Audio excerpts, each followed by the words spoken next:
The Channel Islands sit just off the coast of France, but surprisingly, they belong to the United Kingdom.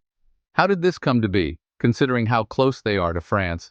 The islands' history is fascinating, as they've remained under British control for centuries, even though England lost Normandy to France back in the early 13th century. So, why are the Channel Islands still British today when they were once part of Normandy, under French control?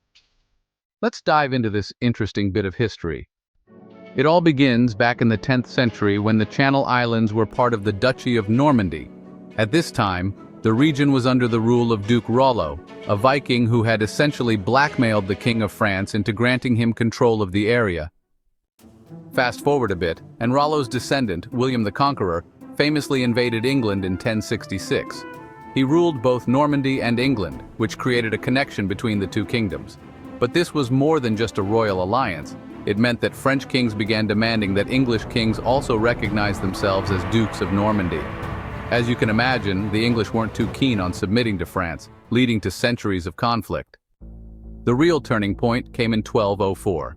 King John of England lost all of his territories in northern France, leaving only the Channel Islands under English rule. These islands remained a small but significant piece of territory as both England and France continued to clash in the years that followed. By the time King Henry III came into power, England and France were still at odds. But in 1259, a peace treaty was signed. In exchange for England renouncing its claim to Normandy, France agreed to recognize English sovereignty over the Channel Islands. This seemed like it might settle things for good, but history had other plans. The Hundred Years' War, along with the Wars of the Roses, saw the Channel Islands change hands between the English and the French multiple times. During this period, Pope Sixtus IV issued a decree making the islands neutral, hoping to keep them out of the ongoing conflict. Of course, this peace wasn't to last long. After the French tried to take the islands, the neutrality was upheld for a time. But by the late 17th century, William III saw an opportunity to use the islands for strategic purposes, rescinding their neutrality to conduct raids against France. Then came the Napoleonic Wars, when Napoleon Bonaparte posed a real threat to British control over the islands.